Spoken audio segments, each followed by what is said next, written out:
On this episode of How'd You Get Here, we talk with Red Rock's Credit Union CEO, Pat Ahern. It's an awesome story, and I hope you enjoy it. Welcome to How'd You Get Here with Mark Labriola II here. Today we have a great guest. We have an exciting interview for you. We have the CEO of Red Rock's Credit Union, Patrick Ahern. Did I say that right? That's correct. Okay. I'm excited for this interview. We get to talk to a lot of interesting people. We get to talk to creatives, entrepreneurs, successful business people. And Patrick here, I would say, is a very successful business person. And it's not often we get to talk to CEOs and get into their minds and hear why and how they do things. But today we get that chance. So, Patrick, welcome to the show. Well, thank you, Mark. And you can call me Pat. Okay, Pat. Be careful what you ask. You might just get it. Well, hey, thanks for being here. I know you're a busy guy. You got a lot of stuff going on, but you came to the studio, and here we are. Well, it's a pleasure. I'm looking forward to it. Yeah, good. So you're a Colorado guy. For the most part. I'm actually from California. Oh. Yeah, the first 10 years in Southern California, Orange County, Huntington Beach. And the way I put it is that's my hometown, but I'm from Littleton. Okay. So my hometown is Huntington Beach, and I'm from Littleton, as I'm an old Littleton guy and grew up for most of my years here. Nice. So did you, when you lived in California, were you there for your dad's family from there, your mom's family from there? Or like what was in California that was kind of keeping you there? Yeah, my roots, my family are, for the most part, all relocated to Southern California in that area. And my dad, over time, eventually, as a salesperson, took a regional manager position, had the opportunity to be able to come to Colorado. And loving the mountains and the four seasons that he missed that we didn't get in Southern California, eventually relocated to this part of Colorado. What? How old were you when you guys relocated? Oh, I was roughly 10 years old. Oh, okay. Yeah, it was a little bit of a traumatic thing for me, right, as a young kid. And quite frankly, I had an opportunity as a young childhood star to be considered there. And right as that was starting to get going, I ended up obviously following my father and mother and brother and sister, and all came here. So what do you mean childhood star? Yeah, I was. Were you like on the like McDonald's commercials or something like that? Or I'm really not sure where that was going to go. I, for one reason or another, really kind of took to acting really early on, and for one reason or another, some people saw me and thought I was pretty good and wanted to put me through screen tests and all that wonderful stuff that never really got to finish as a result of the relocation. Yeah. So, what was that like as a 10-year-old? Do you have siblings and stuff like that? I do. I'm the oldest of three. Okay. So I've got a younger brother, and then our youngest is my sister Mary as well. So it was a little bit dramatic for me. I don't know that they felt it quite as much as I did, as I was pretty ingrained with friends and school and all of that, but pretty normal nowadays. Right. Yeah. So what kind of home did you grow up in? I mean, pretty loving, two parent home, pretty middle America. I found myself in what I consider to be a pretty exceptional and rare situation, and that is I had two loving parents. Mm-hmm. And I don't have to tell you what's happened culturally and the way the family has been under attack and marriages and separations happen. But it was a very encouraging environment. My parents were bootstrap people, came from a low-income environment, and they really truly are middle class, upper middle class. They worked their way through it, and it was just through hard work and determination. So you kind of had just really great role models then to kind of. Oh, I did. Yeah. I did. My father, in this case, instilled a work ethic. He, as a salesperson, didn't have an office that he went to every day. He was on the road most of the time, as much as 4 to 5 days a week, which at times was difficult. But his office was in the home. And, I have very vivid images when I was younger. We'd be in the family room doing our thing, and he'd be at his desk, itself. And one of the great examples that I saw was how he could be friends with the people that he worked with the people that worked for him, and the way that we engaged socially and built community, and we had support systems and just worked with each other. It was a great environment overall. Yeah. So what were you into when you were younger? I mean, did you have like hobbies, or did you think, oh, someday I'm going to be a pilot for Delta? Well, it's funny. Early on, growing up in California, I really had an interest in the ocean. Yeah. And I was convinced that I was going to be the one that was going to find the treasure on Treasure Island early on. But once I moved past that, in this case, I really took an interest in wanting to be more of a marine biologist or oceanographer. And once I came to Colorado, of course, that went away. Missed the ocean a lot, but I came out here and I was looking for all kinds of ways to connect, and I was introduced to basketball. Okay. And so I think there are a lot of people in Old Littleton that know me for that. Still comes up every now and then. Itself, that became my thing. And that was my saving grace in many different ways. And I was relatively accomplished with regard to that, growing up and through high school, and all-state, all-American, recruited by the biggest schools. Unfortunately, an injury happened, and I missed my letter of intent day, and then I signed a pro contract over in Europe for a short period of time, so I did that, and so anything athletic, anything active was really my thing. Basketball being the primary. Wow. Yeah. So let's back up a little. There's a lot there. So you got into basketball. Yes. And pretty much consumed your life at that point. It did. I mean, you thought about it, played through middle school and high school.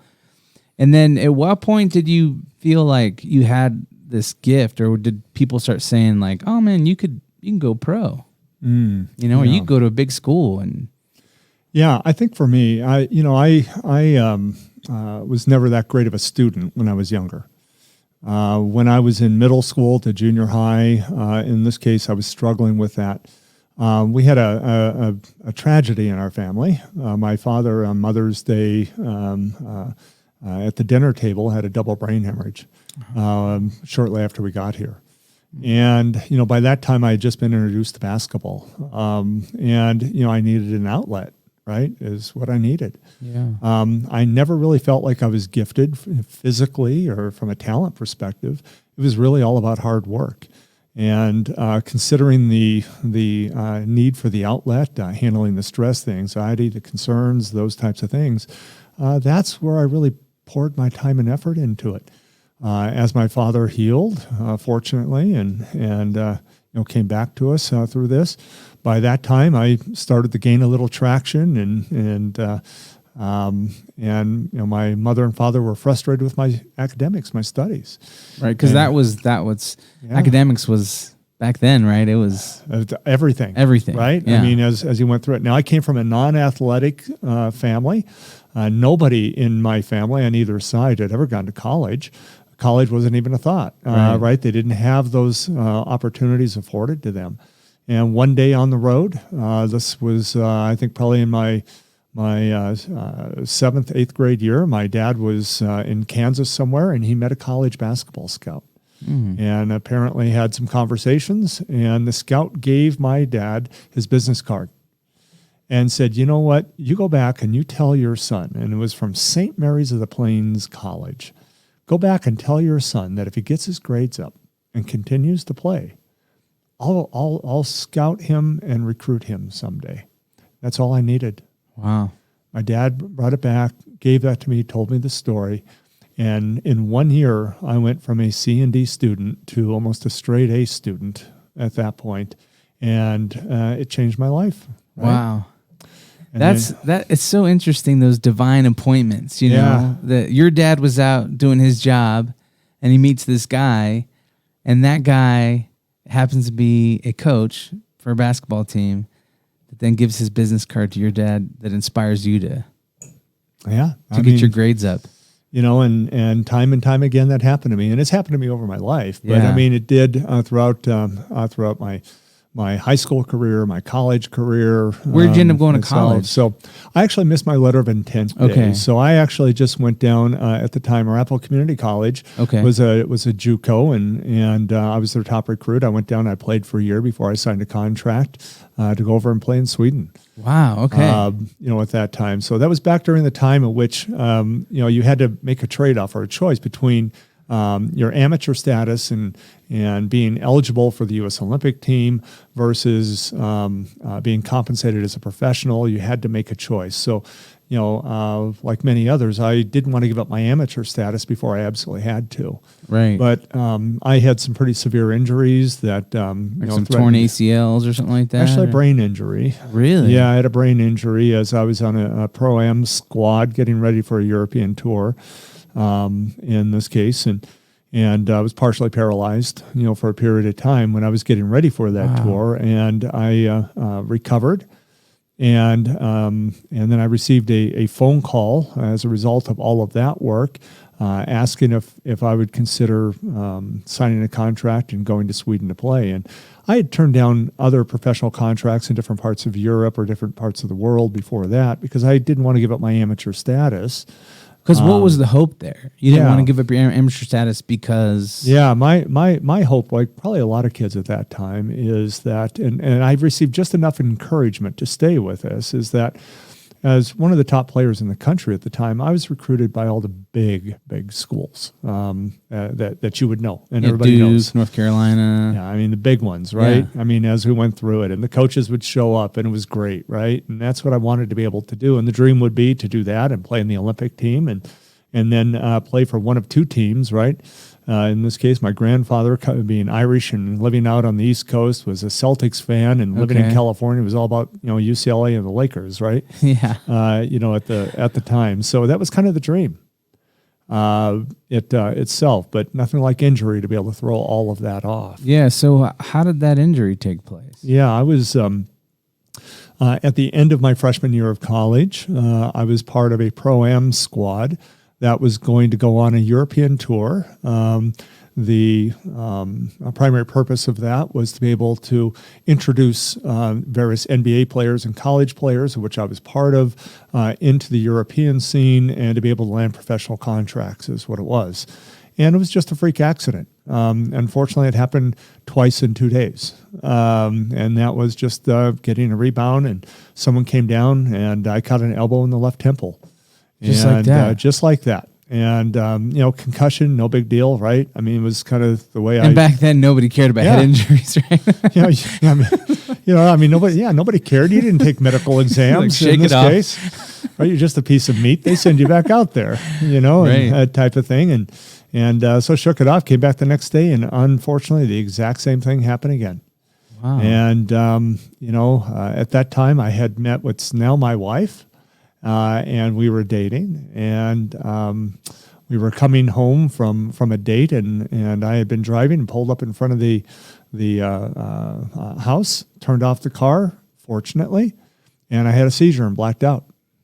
Wow. Itself, a heck of a way to make an impression. Yeah. What was that like for her? I mean, did she freak out? And she handled it well, and Yeah. obviously has decided to stay around, 35, 36 years later. Congrats. All that being said, I worked my way through that. And so when you had that head injury, you ended up in the hospital, and they decided that it was, your brain was hurt essentially, and you needed to kind of rest. Yes. And you couldn't go on this tour. Yes. I mean, what did that feel like? Oh boy. I mean, I was destroyed, right? Yeah. I mean, so much of my identity was tied up in my athletic ability, and for that matter, the accolades that I had received, locally, regionally, nationally, right? And in some cases, even internationally. So, my identity and it was directly tied to that.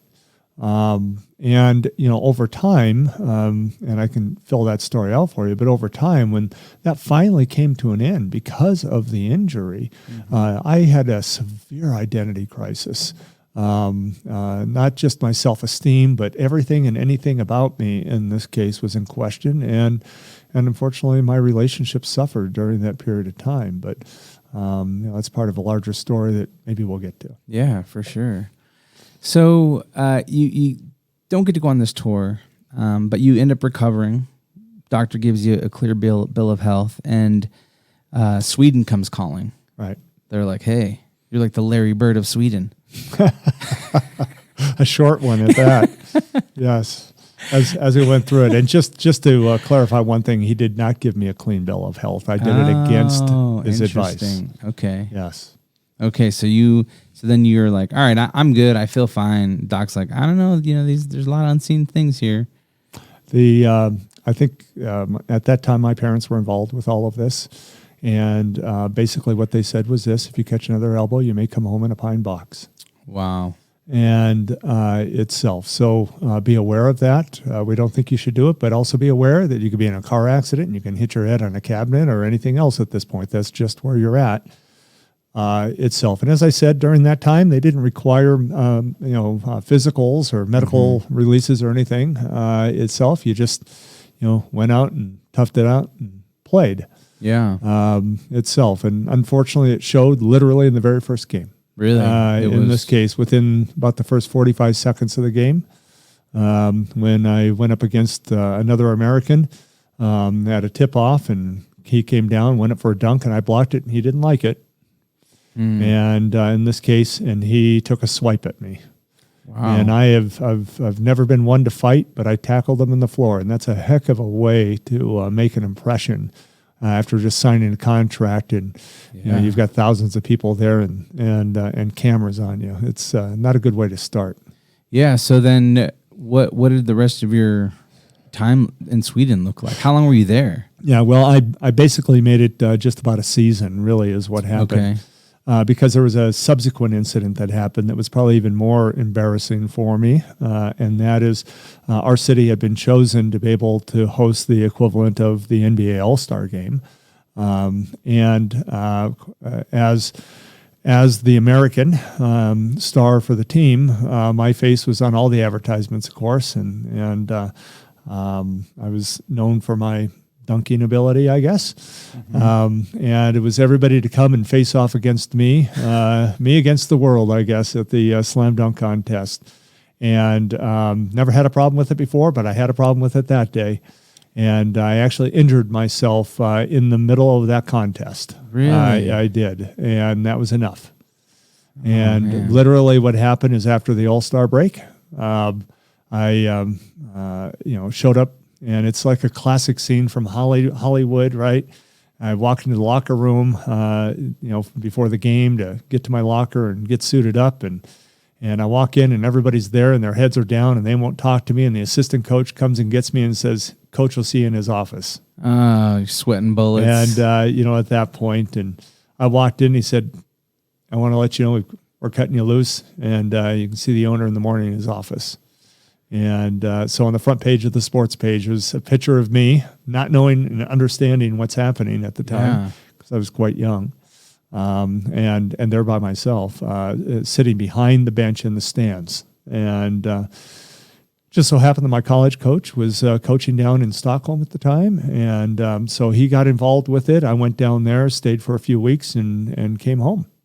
And which I was actually quite happy about, because the love of my life, my wife, in this case, now wife, was here. And so did you guys stay in touch then while you were there for that year? We did. You had enough smorgasbords and you're ready to... I just couldn't wait to be back. Yeah. And came back, got engaged shortly after that, and then married and moved on from there. So what was that like when the coach cut you? I mean, that must have been like a gut punch. I it was, but I'm also going to say, there was a certain relief there, right?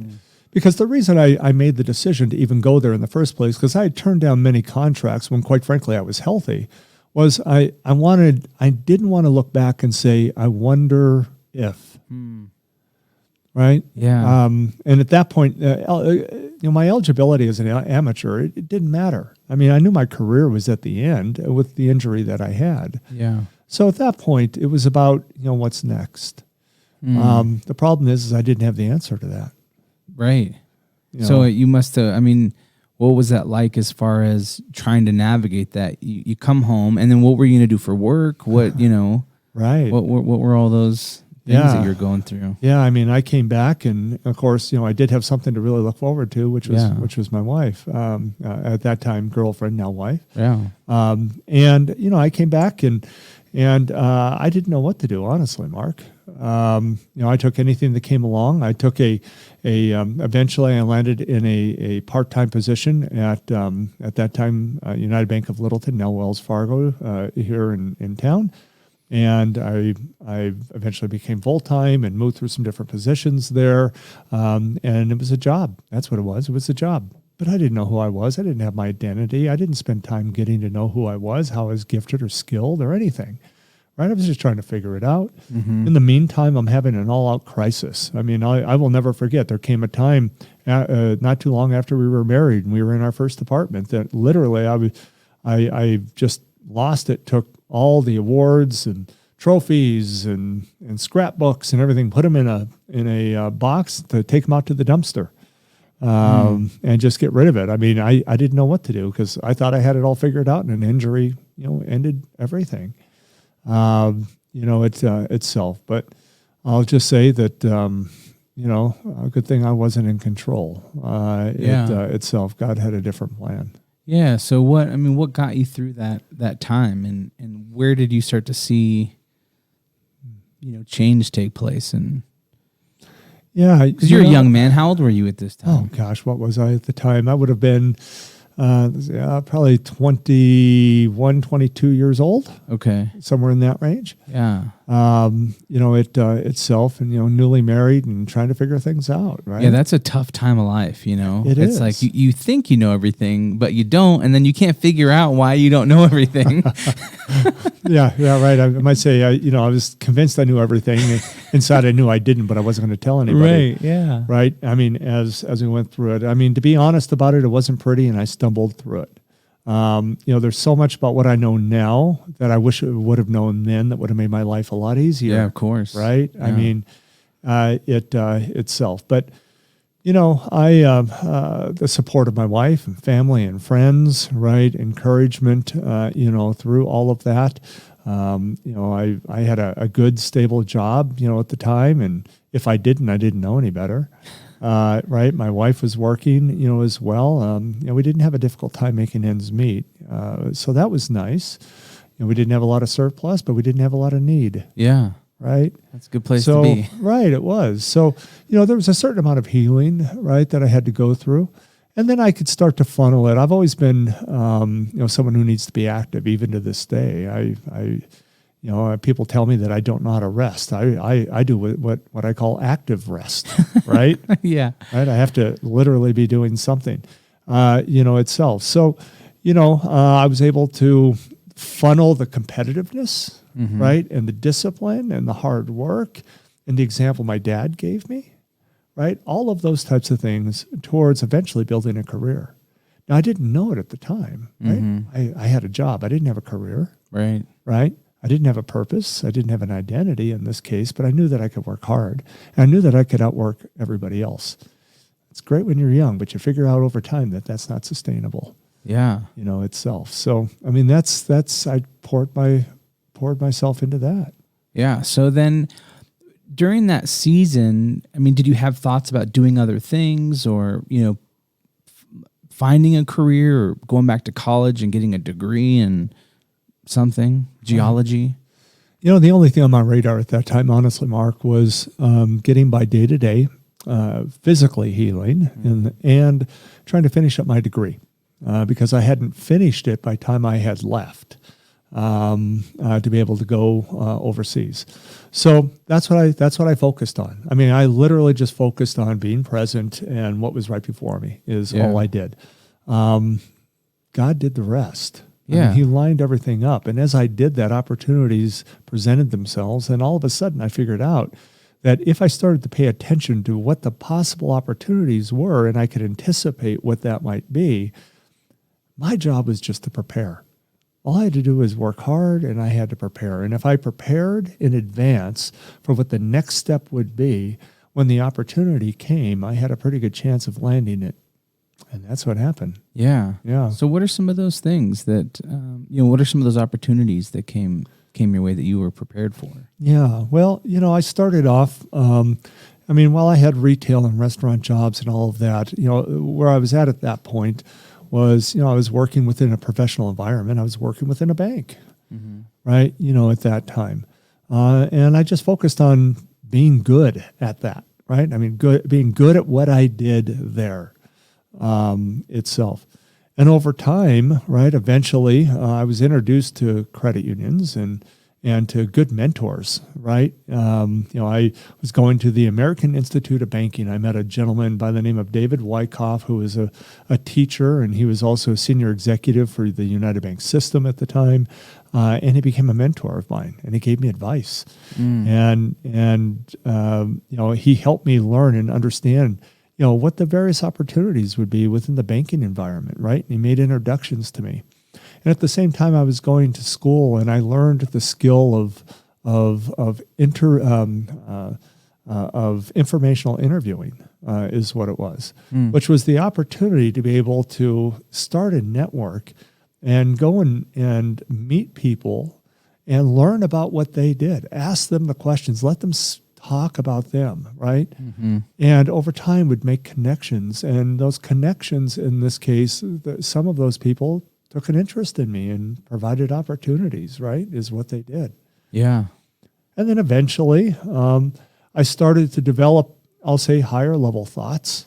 And what I mean by that is, I was just going through the day. I was being present. I was just trying to get my job done. I didn't have a career. I didn't know where I wanted to go. I was looking at a lot of things.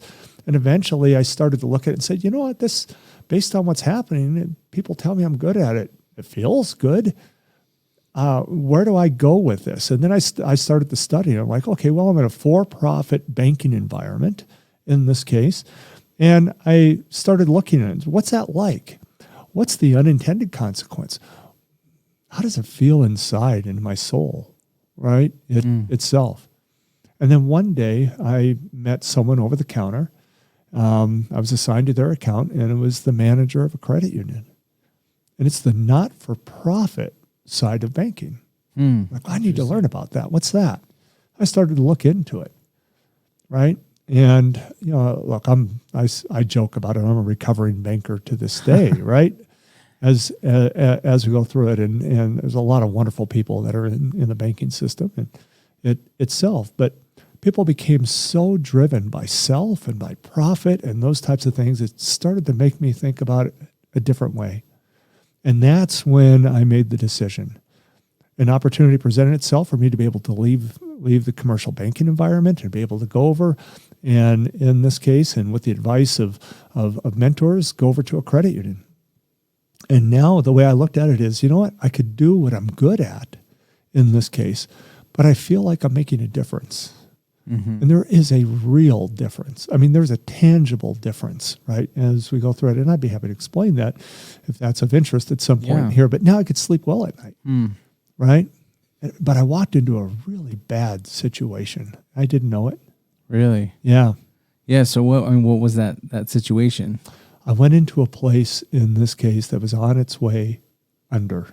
And the Titanic. I didn't know it. There was a mass exodus in this case, and I was coming in when everybody else was leaving.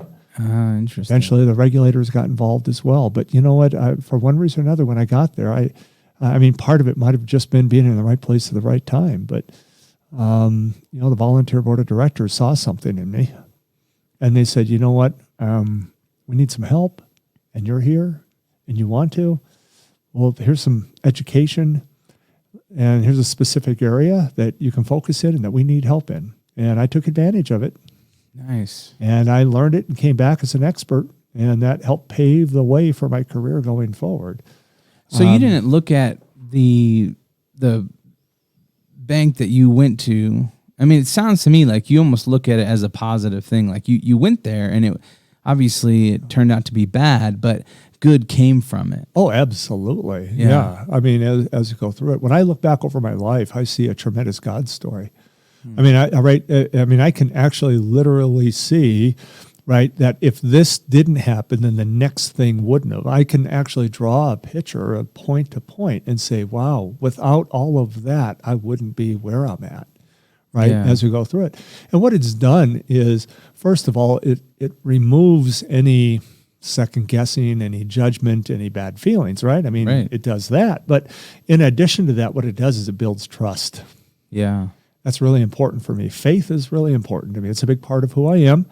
And with that, I can go back and see how faithful God has been, right, throughout this. Yeah. And, it's like, wow, there was a lot that could have gone wrong there or then or with that, right? It didn't. Yeah. I wonder why. Did you grow up in a faith-based home, or? I refer to myself as the benefactor of praying grandparents. And that I didn't realize when I was young how important that was. But my parents, in this case, I'm going to say I came from a mixed marriage. It's going to sound a little bit funny, but it became a big deal in the faith circles at that time with that generation. And that is that my dad was raised Catholic, and my mom came from a church planting family that was on the Dutch Reform side, later Presbyterian, and you don't mix with Catholics. Right. And they were defiant, and they fell in love, and they got married in this case, and that was reflected in my family as well, too. Now, my father made the choice that we were going to be raised Catholic itself, but there was a split, right, within the family because, my mother's parents didn't agree with them getting married, is what it was. Well, nothing like their first grandchild to come along to get them to come around, I guess, Yeah. right? And so I started to get to know them over the years, right? And as I got older, I started to learn a little bit more about that, hear about that or whatever itself. And I take a look at the faith part of my journey and how it began as I'm describing it to you there, and then all the things that have subsequently happened to then, since then and to me. And I have absolutely no doubt that my grandparents were deeply involved in praying for me. So then when would you say that kind of became your own, thing? As in my own faith, I owned it. Yeah. There were different times as I was growing up where I would go deeper, right? But I'm actually what I refer to as a recovering Catholic, all right? The way I describe myself is a recovering Catholic, in this case with Presbyterian roots, who was part of a Baptist church plant that married a Mormon, right? That dabbled in Messianic, in this case, right? Itself. And because of all of those different experiences, right, as we went through it, interdenominational or non-denominational, as some people may call it, actually works really well for me because I can understand a lot of different traditions, right? Yeah. And it's major in the majors, minor in the minors, in this case, right? And focus on love.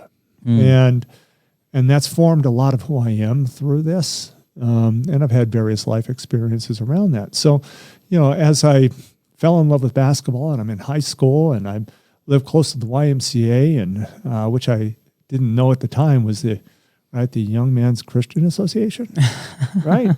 As you go through it, all of a sudden you find out that all these things are around you, right? And then, I become a camp counselor and a camp director, and I'm meeting people, and we're going to Christian concerts, in high school and college, and all of a sudden I start to take a little bit more interest in that, right? Yeah. And then, like a lot of young people do, and I did it as well too, I didn't particularly rebel against it. I wasn't attentive to it, and it wasn't until I got married, and then my wife and I, in this case, we didn't do anything with our faith, and 8.5 years into that, we had children, and our oldest daughter, by age 2, was without any prompting from us, and then any prompting. There was nothing scripted around this at all. Started asking questions about God, and nothing like kids to get your attention. Right. It's like, well, I better find out to answer these questions. I'm like, okay, well, I think I can fool my way through this right now, but that's not going to last very long. I better do something about it. Right. That's really when I started to get serious. Yeah. Yeah. Wow. So you started getting opportunities in the credit union, and how did that evolve? While you were in that, have your sights set like, all right, I want to be the CEO of a credit union someday? Or, I mean, did you really just put the stakes down and say, all right, this is what I'm going to do? Yeah. Well, I mentioned earlier that I walked into a bad situation, and the board of directors, because they're volunteers and a volunteer-run not-for-profit organization, I had the opportunity to interact with them. And when they expressed confidence in me by making an investment, right, and would spend time and talk to me in this case, right, I felt important, right? And with that, with my desire to please and hard work and everything else, I found that they started to value my work. And in doing that, I started to learn about, a possible career and other roles, right? And I found that I grew up on the finance side of the business is what I ended up doing. Mm-hmm. I stumbled into it. I learned it. I wasn't trained for it. I didn't go to school for it, at that time is what happened. But I became known as a turnaround specialist, and not just by that credit union's board of directors in this case, but by regulators and auditors and other people that would eventually call on me, right? You were the guy. Yeah, I became the guy. I was early in, right? We need a turnaround specialist. Right. Call Pat. Right. And, eventually I ended up having my own business on the side with regard to that, but which paid for the rest of my school. But, that's right. So, you don't know what you don't know, but if you're present and you keep your eyes, looking forward, and in this case, opportunities present themselves. And at that point, I figured out really quickly that, hey, I was willing, but I wasn't quite prepared, right? Now, I combine that with my informational interviewing skills, and I would go and I would talk to people, and I would listen to people that might be in a seat that I want someday, right, somewhere else, and I would learn, and I would say, okay, that's not what I want, which is important as knowing what you do want, right? As you go through it, and I would ask, how did you get there? Yeah, right. That's what I would do. Yeah, and I would learn. And they'd give me resources, and I'd take advantage of it, and it would just start to fall together over time. Yeah. Wow. And so then, being the CEO of Red Rocks, was that your first opportunity? How long have you been the CEO? Almost 26 years. Wow. Okay. No, it was not my first opportunity. So the very first credit union that I was at, I was very young at the time. So let's see, I would have been, when I started at that credit union, I would have been 22 years old. By the time I was 24, I was expressing interest in this case. Thank goodness they said no. I was convinced I had everything I needed, and I would have been a miserable failure as we went through it. So thank goodness for their honesty. Itself. But because of my turnaround skills, I had the opportunity eventually to be able to leave from there and go to a larger place. And I came in, and very shortly they were in a turnaround situation, and I became the number 2 there, and my reputation grew, right, is what happened. And that's when I first started thinking about, okay, you know what, this is something that I think I could possibly do. And no, I didn't know everything I thought I knew, so I need to learn more. And I started to engage in education, and again through networks, and at that time, what was called our association. And then from there, that led to my first big, true executive job at a much larger credit union at that time. And I had the skills that they were looking for. Right, is what happened. But it was the first time I had the opportunity to move from what I call the back office, the finance side, and IT and risk management and all those types of things, to a front-facing, member or customer-oriented type of environment and position. And it was a true executive position, not a working VP position. There's a big difference between the two. And that was a real challenge for about 2.5 to 3 years for me. And while everybody reassured me and told me I was doing a great job internally, it didn't feel very good because when I would go home at the end of the day, I didn't know what did I accomplish. I mean, there wasn't anything tangible, right? I was used to that. That's a big switch.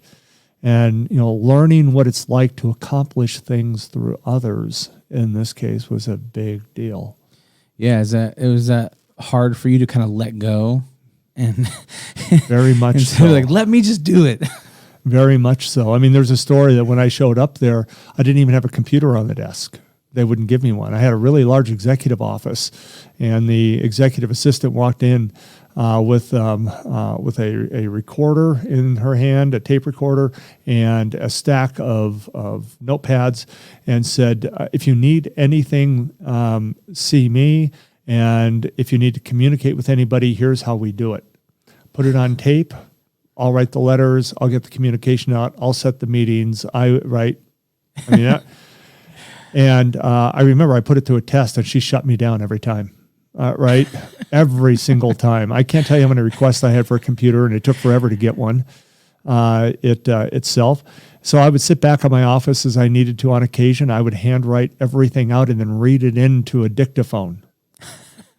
In this case, because that was the only way that she would take the work. Oh, right. Right? And eventually, I came around is what I would say. Yeah. Yeah. Yeah. So essentially you'd go home and you'd feel like, what am I achieving? And oh my, I felt like an imposter. Yeah. Right? Which is a very common thing for a lot of people, right? Especially when you're young, you work your way up to a senior level, and all of a sudden you're like, I've just been kind of faking it. Right.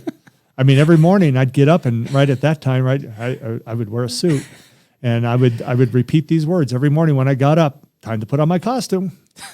Right. Right. In this case, I wonder when they're going to find me out. Right. That's what it was. And I felt like I hid that for a lot of years. Yeah. So how did you eventually get over that? Yeah. Well, not until I was a lot older in this case. I wish I would have known that other people felt that way. Yeah, I think that's the biggest thing, right? Like, so many people think, and that's one of the reasons why I do this show, right? It's because I want to encourage people to say, hey, you're not so far from where you want to be, and you have what it takes within you. Listen to this person's story. Yeah. And they didn't think they had it all figured out, or they in their brains, they thought everyone else did, and they didn't, but they just kept moving forward, right, Right. And so it's one of those things where we all kind of walk around, but then as soon as you hear a story, or as soon as someone is vulnerable with you about this, you're like, oh, it relieves this burden or the stress off of you to say, oh, I guess I'm not alone. I've had the opportunity to be able to speak into a lot of young people and new professionals. And one of the things I say to them about this and other things is, look, everything starts with finding one person who believes in you. That's all you need. Just one. Right? Hopefully it's the right one in the right spot. If you do that, they will extend the grace, they will extend the mercy, they will make the investment, right, of time, talent, and treasure, in this case, into you. I didn't know it then, but that's what I received as a gift, right? That's how I got through it at the time, was that I had, at that time, it was a retired fighter pilot, a lieutenant colonel, who was the CEO who believed in me, right? Yeah. And he told me that from day one. And he backed it up, in this case, with investment and time, right, is what he did, right? And he let me make my mistakes. I'd like to say that he gently corrected me at times, but there were times in which I wasn't gentle, right, as we went through it. But I was never publicly shamed, ever, right, as we went through it. And gave me the opportunity. So it's, right, one person who believes in you, right, can make a difference in your life. Yeah. This morning I said to my assistant, my life is better because you're in it than when you're not. That's powerful. Yeah, that's really powerful. So, how does one go about finding that person? Or, some people, they maybe work a dead-end job, or they feel like they can't get noticed by upper management. What do you do? Yeah. Well, first of all, look, there's cultural forces at work, okay, that are challenging the old guard. That includes people like me, the old guard in leadership structures, to create and cultivate cultures, right, within organizations that engage people more, right, that help people find purpose and meaning, right? And they help foster that. So what I would say is that if you're in an organization or a company that doesn't, and you can find a way to gently bring that forward and test the waters, right? I mean, that would be great. But if not, to be honest about it, you need to find one that will. Mm-hmm. I mean, it starts with that. Now, what I would also say is look for opportunities. Employers are eager. And I will tell you, as a longtime leader, okay, I forget about the value and the importance of doing things such as allowing staff members to participate in what I consider very simple things, but are really meaningful to them because they were meaningful to me at the time, right? Company dinners, right? Leads groups, chamber events, right? As we go through it, young professional groups, right? Yeah. Look at your group of friends. I mean, what do they do? Who do they know, right? Can they introduce you to people? Do they like where they work, right? Yeah. Do they have somebody they look up to? I think most of us at one point or another have come across somebody, at the very minimum, we've come across somebody that believed in us at some level. They encouraged us. Encouragement is a form of belief, right? Yeah. Right as we go through it, they've spoken into our lives in this case. You have to identify and find those people, right? The world needs that. Yeah, totally. Right, as we go through it. So, and there are ways to do that. So the old guard is being challenged. But here's the good news. I operate in a lot of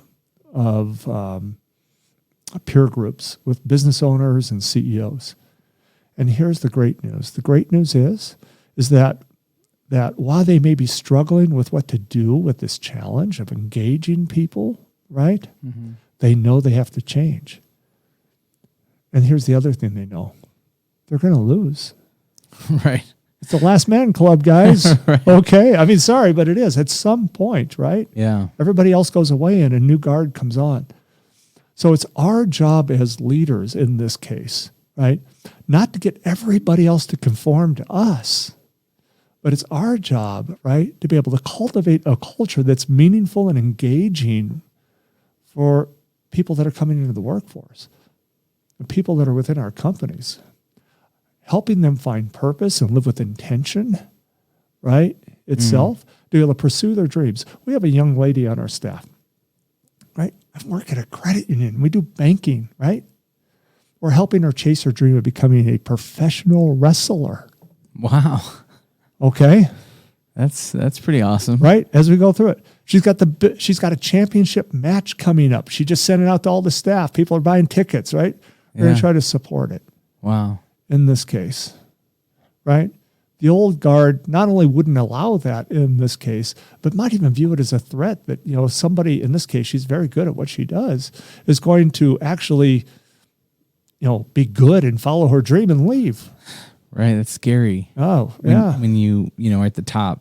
Right. As you go through it, it's a perceived threat, right? Right. As you go through it.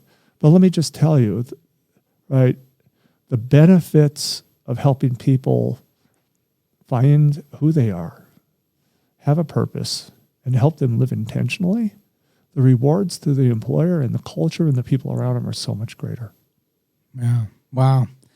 That's awesome. That is that's really encouraging to hear. And I could see how, as a CEO, you now have an additional mission, right? Absolutely. You all of a sudden, not only are you trying to increase the value of your credit union financially and doing the business part of it, but then you're also trying to enrich lives and make a difference in this world, which then can be very satisfying for you as a person, right?